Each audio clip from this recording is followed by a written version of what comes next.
you know, so we're all holding hands. And you kind of like looking behind you, everyone was like this, and you could see everybody gradually getting further and further into the courts.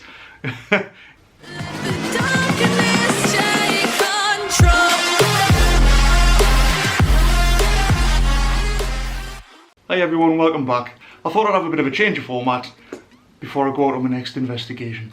Now, I had a few requests on my YouTube, TikTok and Instagram to have a little talk about my most horrific, my scariest investigation that I've ever done. And a lot of people ask why I got involved in this whole thing in the first place. As I've mentioned previously in previous videos, I've been into spirituality and meditation and different degrees of spirituality, including studying the occult and practicing a lot of various things to do with the occult as well, to see if they stack up. But all of that wasn't really anything to do with looking for ghosts. You know, I would try and communicate with spirit, but I would try and communicate with different spirits. So the whole thing about actually looking for the ghosts of the dead, you know, dead people, and trying to talk to them is quite a recent thing, really.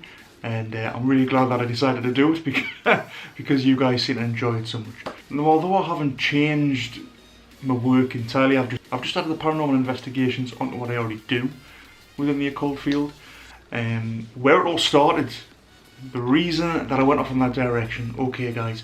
Now, I've mentioned this a million times before. If people haven't been there, once lockdown is finished, get yourself there if you can, if you're local to the area. Chillingham Castle. Now, I know there's a few YouTubers out there who have travelled across from America and whatnot and have visited Chillingham Castle because they've heard of its reputation. They've been there, they've done an investigation, they've done a great video. I'm not going to name any names because I really like and respect the videos. They've been doing it for years.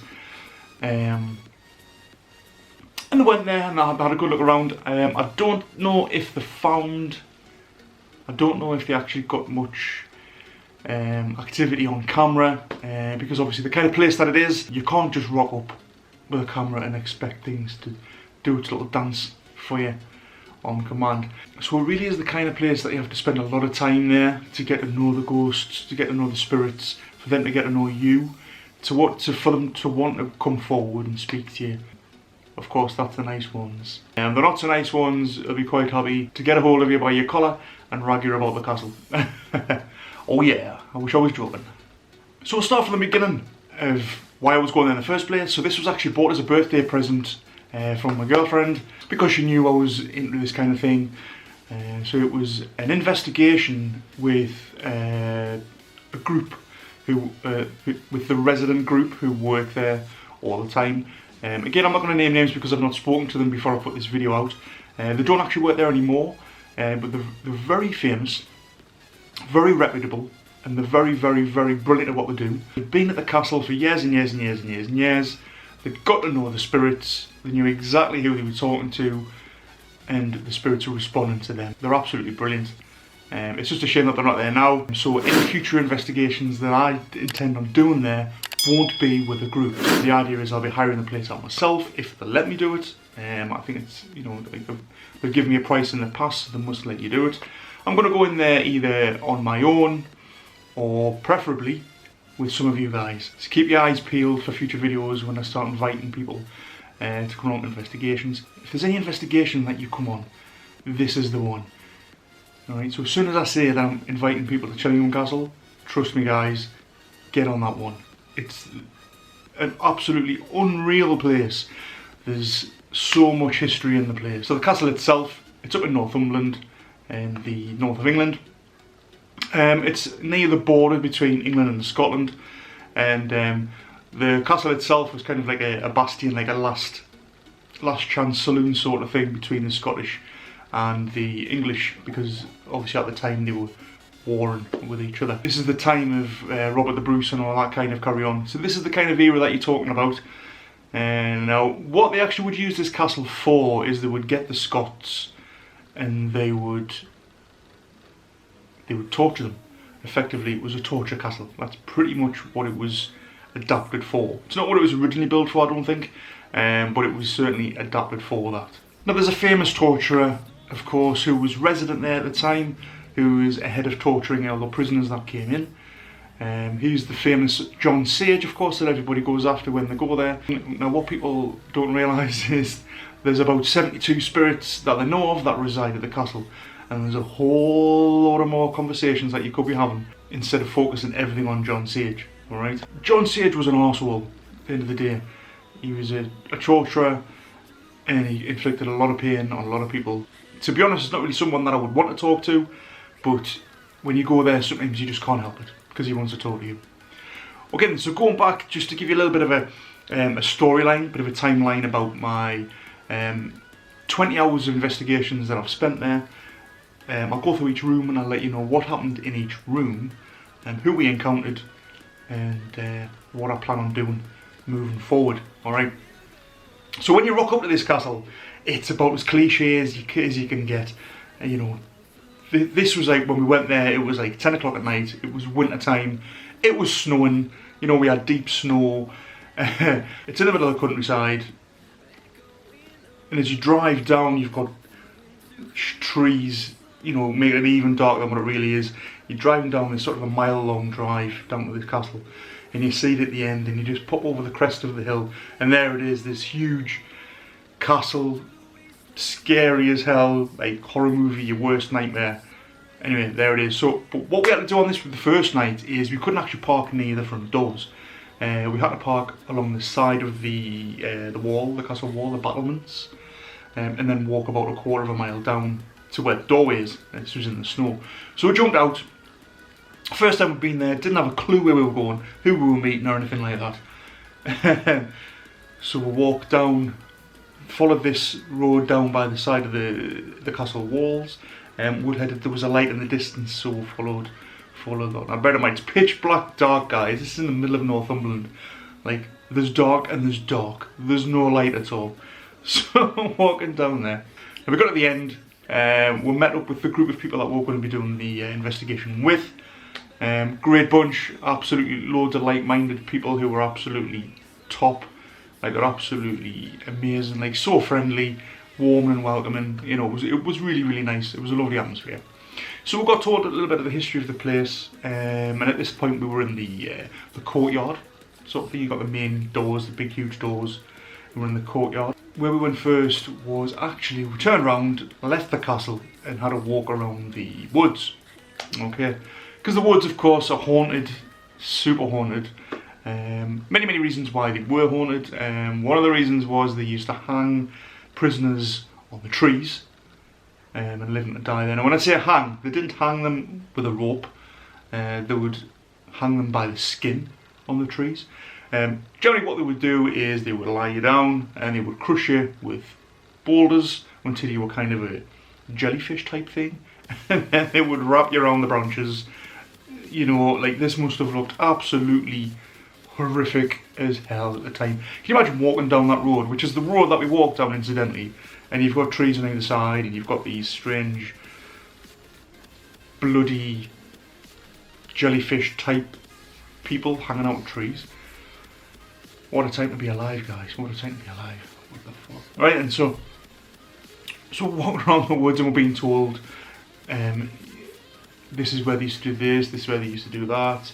Oh yes, they used to hang witches here, because the owners of the castle at the time had a big problem with anyone who practiced witchcraft. You know, this is back... Oh, you fucking joking me. 1 minute, 37 seconds later. I'm back. Delivery guy, right in the middle of a video. You can guarantee as soon as you set up and get started, you can wait all day, and as soon as you get started, someone's going to come to the door. Sod's law. Right, where was I? Okay, so yeah, they were saying that they used to hang witches because the owners of the castle had a big problem with people who study witchcraft. You know, as it is in history, blah blah blah, they're all like that. Scared of their own shadows. And they were asking if there was anyone in the group who has anything to do with witchcraft, or is a witch, or studies the occult or anything like, practices the occult or anything like that. Sort of having a bit of a laugh and a giggle, ha ha ha. Well, I was just sort of, I'll keep my mouth shut then, shall I? Because apparently they were saying that if anyone does, then the ghosts are likely to be attracted to you. So I took this with a pinch of salt, of course. because it was all very jovial, and then we proceeded to go into the castle. Now bear in mind that this experience in these 20 hours that I spent in the dark in the castle was the experience that spurred me on to make paranormal investigation videos. Yes, some of the stuff that I'll do will be to do with wellness and other aspects of spirituality, but this is the thing that inspired me to make the paranormal videos, okay? Because it's my mission to kind of get across to you guys what I experienced when I was there, but I'm going to get it from all the locations that I can that are haunted. So things are going to get progressively, they're going to escalate more and more and more. Hopefully they're going to get darker and darker as we meet more and more different spirits in these increasingly more haunted locations that we're going to be going to. And kind of like the cherry on the cake, so to speak, is going to be Chillingham Castle, although that is the plan. So watch this space, as I say. Okay, so we'll make our way back to the castle now. Walking through the courtyard, up these steps, you can feel the atmosphere. You know, the atmosphere is thick. Now I don't know if that's just because it's the middle of the night. Everyone's kind of apprehensive. You know, they're anxious, they don't know what's going to happen. The majority of the people in the group, or those who hadn't been there before, including myself, thought it was going to be another one of those paranormal investigation kind of tours, where they just tour you around the building and say, alright, this is where such and such haunts, this is where you'll find the spirit of such and such over here, things happen over here, and then you kind of leave and go, oh well, that was an interesting historical tour, ooh, it was a scary place. That's what you usually get, because they're not performing circus clowns, they're not just going to jump out and go, ooh, because you asked them to. Normally. Or at least that's what I thought. The first room that we actually went down to start off was the torture chamber. Brilliant. What a great place to start. Let's go to the most horrendous room in the in the castle. So we went down to the torture chamber, and this is where we got told about the history of John Sage. We got showed all the different ways that they tortured the people. You know, chairs with nails in them that they would sit people on, with different ways of pulling brains out of heads and pulling tongues out and all sorts. Absolutely disgusting. But the guy who was doing the tour was such a great storyteller, and just really got you involved in the whole history of the building. It was absolutely brilliant. Okay, so we're in the dungeon. We were expecting to be going to the next room to hear what was going on over there, and it was at that point he decided to go, right then, so what we'll do is we'll put the lights out and we'll have a little call out and see if anyone's around. So brilliant, this is escalating quickly, I love this. So I was well in for this. A few people were kind of panicking because that's probably not what they expected to happen. Nevertheless, we went on, closed, put the lights out. We all spread out, so we were there was about at least 3 foot in between everybody. Some people were down the bottom of the torture chamber, and some people, I was in the middle of the torture chamber, next to the Iron Maiden that they've got there.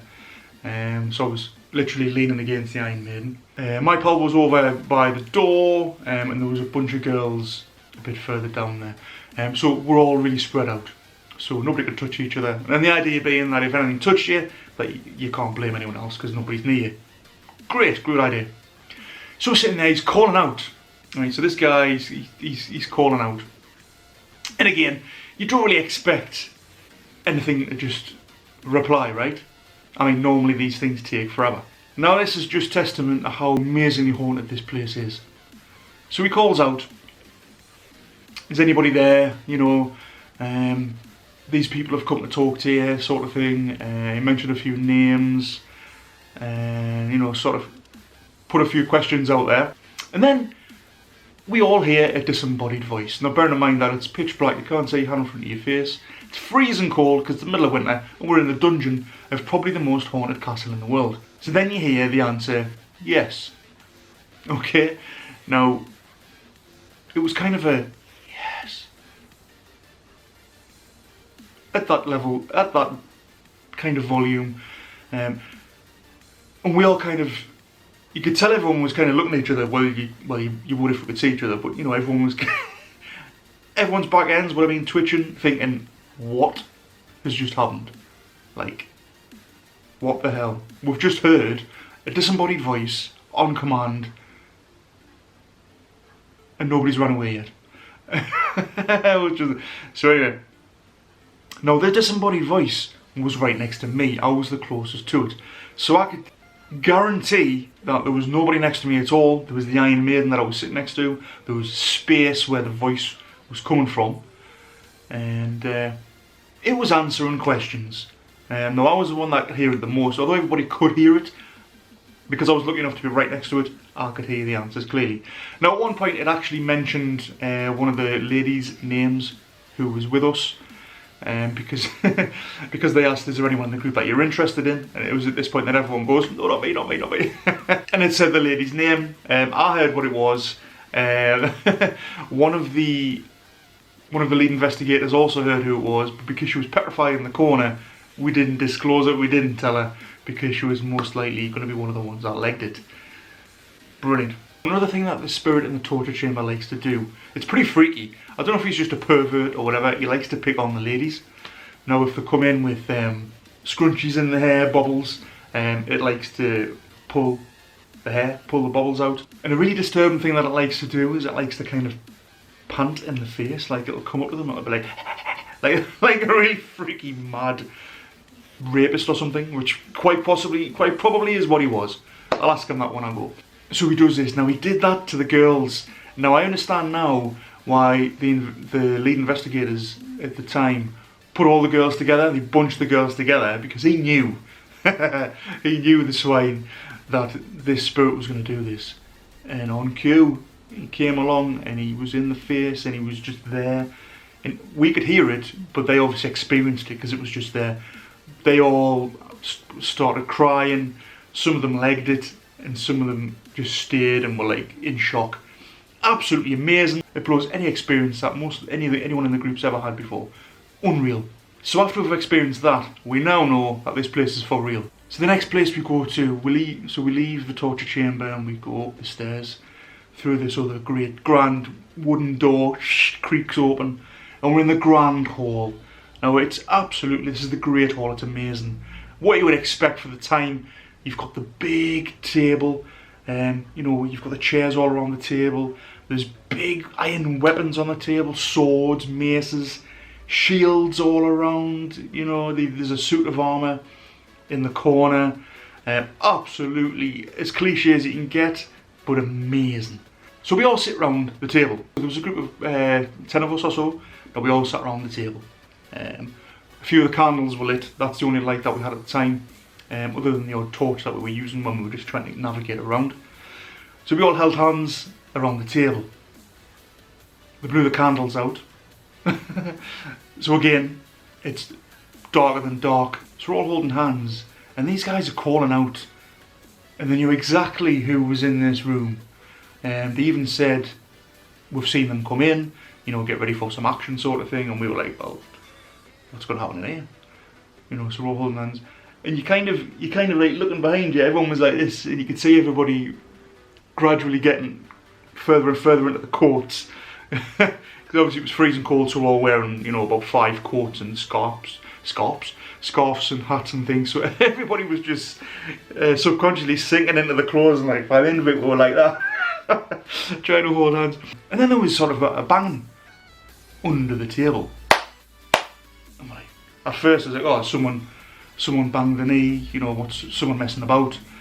And then it did it again. Now the table jumped, boom. Now these tables are thick, like heavy weight ton. You can't pick them up without a team of you to pick this table up. It was huge. It jumps.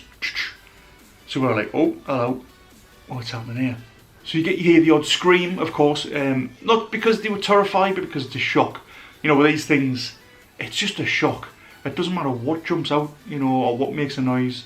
It could be somebody that you know walking in, but if they go, huh, you're gonna go, huh. It's just you can't help it. So a few people are like, all right, we're getting really nervous now, and then it starts to happen. We hear the voices, the disembodied voices, on a different level. It's not like I'm talking to you now. You've got to listen to the sound behind, in between the sound sort of thing. Once you hear it once, you know exactly what you listen for, and you know what audible range to listen at. And then you can hear it all the time. Some people are better at than others. So the cups, you've got cups, obviously it's a table, it's a great hall. Now the cups start getting thrown at people. So they're bouncing off people's heads, they're bouncing off the table, they're just flying off. So everyone starts, you know, there's a few people start screaming. Because I'm an absolute nutcase, I started laughing because I was getting excited. It could have been a nervous laughter. Either way, it was amazing. And then the table started jumping around again. And at one point, one of the giant weapons, one of these huge, I think it was this, could have been the mace, slammed on the table. Now, it was at that point that you realised that if this spirit can pick up this weapon like that, we're dealing with some serious stuff here. Alright, so right now, everybody's up a height. They're super excited. A few people are like wondering, should we go on? Because we didn't think it was going to be this kind of a tour. Some people are sort of crying, saying, look, I don't want to go on, I can't do this. I wasn't expecting this. I think one actually left. She waited outside for the thing to finish. On her own, weirdly, which is strange because outside is just as haunted as inside, so I would have probably preferred to have stayed with the group. Anyway, so next up, we go into the King Edward's room. Okay. So as you go out the Great Hall, if I remember rightly, it's been like a year since I've been there. You go out of it, I think you turn right and go up the stairs. There's like a spiral staircase, which you go up. You get to the top again, big giant wooden door. You push that open, and you're presented with this room. Now at the time there was a big room. You've got another table over there. You've got a suit of armour in the corner. You know, like the rugs, and you've got the kind of the balcony sort of thing around the top. So you always think that somebody's looking down on you. And to the right there was a Ouija board. Great. Well, I'm familiar with them, used them before. So I was immediately attracted over there. Now we did do a Ouija session in there. We did 2 in there, and we did a couple in other parts of the castle. The one in that room was quite responsive. I've never done a Ouija as responsive as that ever, understandably because of all of the spirits that live in there. It's no surprise. So we were talking away. I think a little girl came through, if I can remember rightly, who couldn't spell her name right, and turns out she couldn't read or write, which makes perfect sense because a lot of people in that time couldn't read or write, especially the kids. Now this room, this particular room is also called the killing room.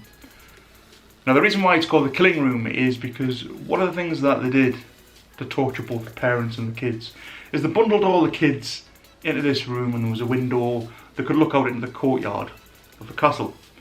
And then they took the parents outside into the courtyard and killed them, tortured them, did all a number of horrible things to them, and the kids were watching.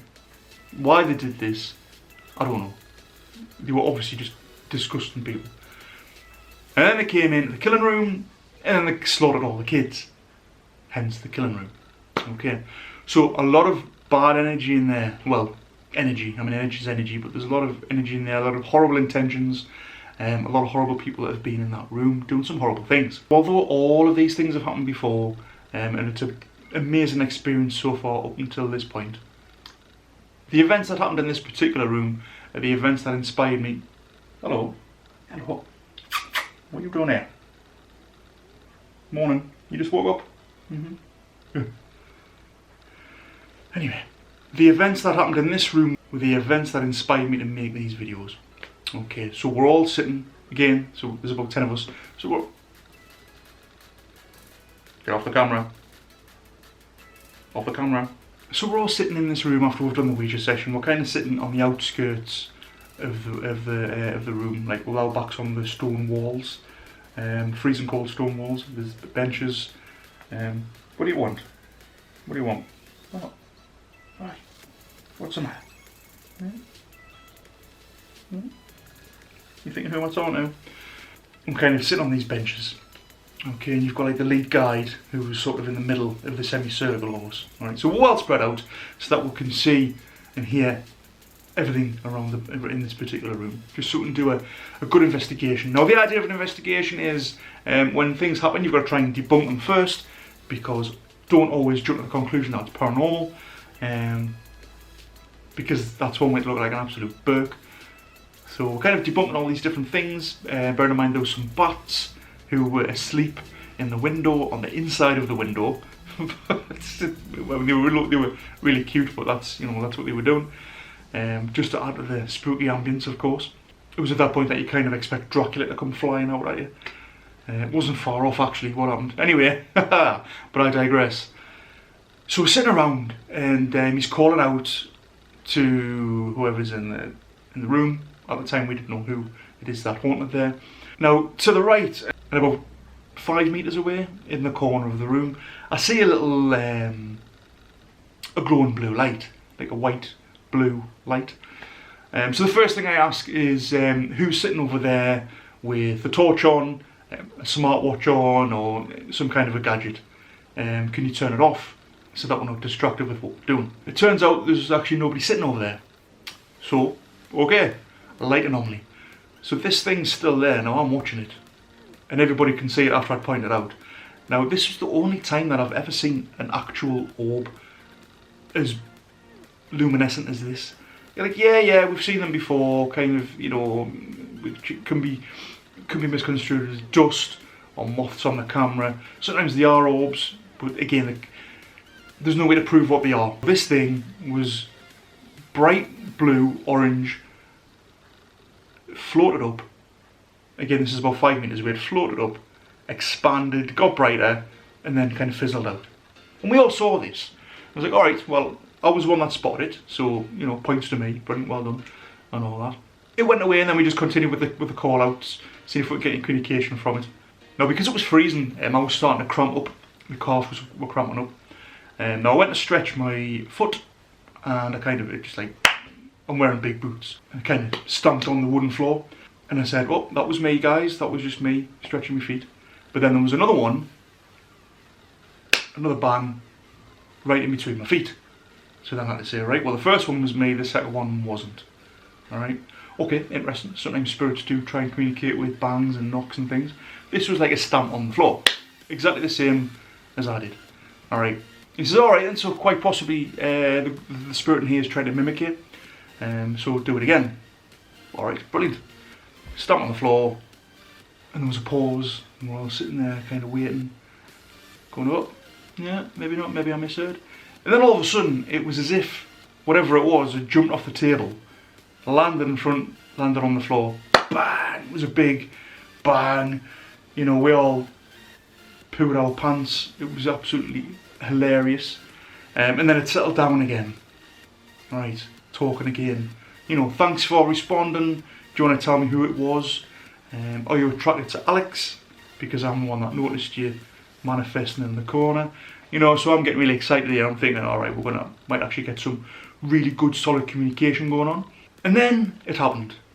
Now, this is the thing that just whenever I'm doing investigations and I ever start to doubt myself, this is the moment that I just keep remembering, and this is the thing that I have to go back to face at some point very soon. So, again, bearing in mind that it's pitch black, you can't see in front of your face.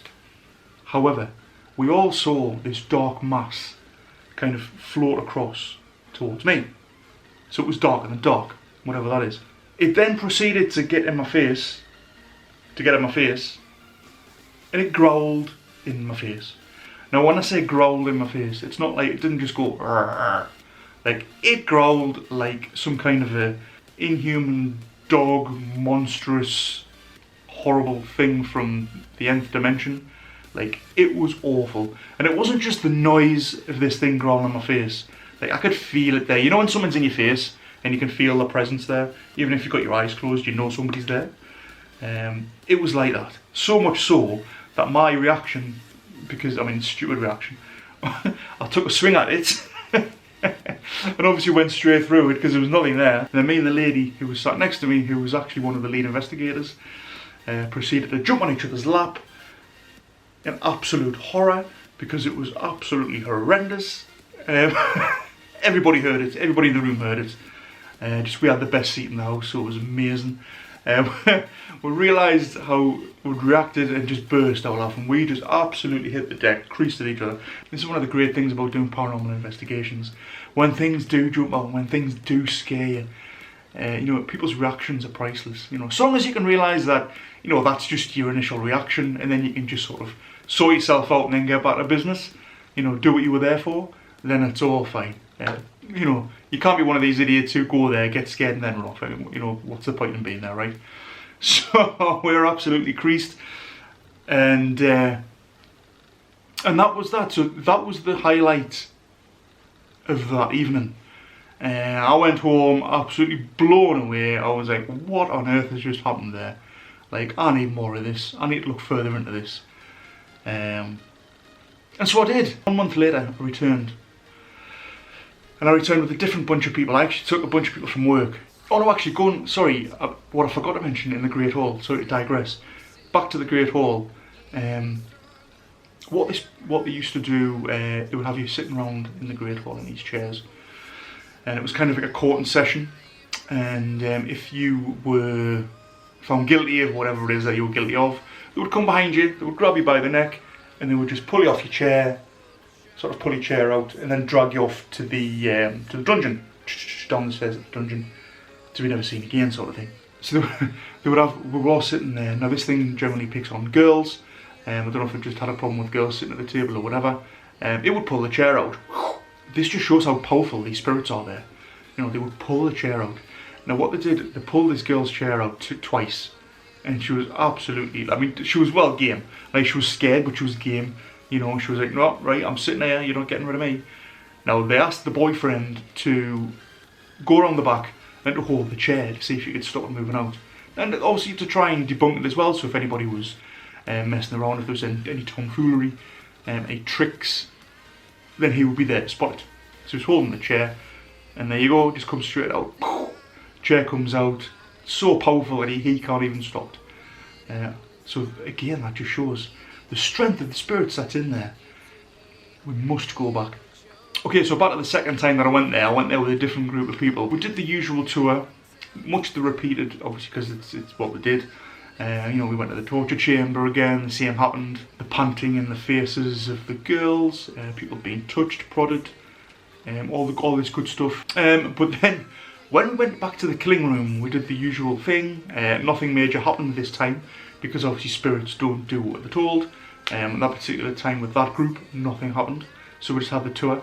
Now we were just about to leave, and the lead investigators remembered that I was there last month, and they remembered what happened when I was there. And they suggested that I stayed there on my own while they all went to the other side of the castle and did the thing over there. Now, obviously I'm not going to let an opportunity like that slip through my fingers. You know, I went back there to face this thing. So, yep, absolutely. You know, as scared as I am, you go over the side of the castle, go back to the Great Hall, close the door, I'll turn the light out, and I'll sit, and I'll try and get this thing to come at me again. Okay, so you picture the scene. I'm sitting in the middle of this room, on a little crappy stool, in the middle of the room, nothing around me, it's all absolutely petrified. You know, you kind of like this, because you're like, what, anything could be over you can't say anything. Anyway, sat there for about 10 minutes. In the distance, I could just hear the group screaming, because things must have been happening in the Great Hall. You know, so I've got my courage up. You know, I kind of remembered myself, remembered who I am, what I'm into. You know, like, I've already communicated with spirits before, so let's crack on. Alright, so I'm like sort of sitting on this thing. Right then, I'm back. Last time you had a problem with us, you know, you growled in my face. You obviously were well aware that you got me back up. I'm here now. You know, I've come to confront you. What have you got to say for yourself? And I said this over and over again. I don't know if it just knew that it was pissing us off, that it wasn't saying anything to me this time, or if it was occupied trying to terrorise the rest of the group. But I didn't get any growls. I didn't get anything thrown at me that time. All I got was like a sigh, which was great.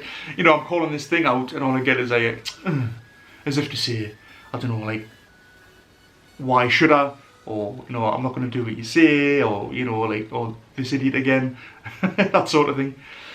So that, you know, that was really disappointing, because I was ready prepared for that moment. Like, I went back to confront this thing that, to be honest, I was scared of. I mean, how can you not be scared of this thing?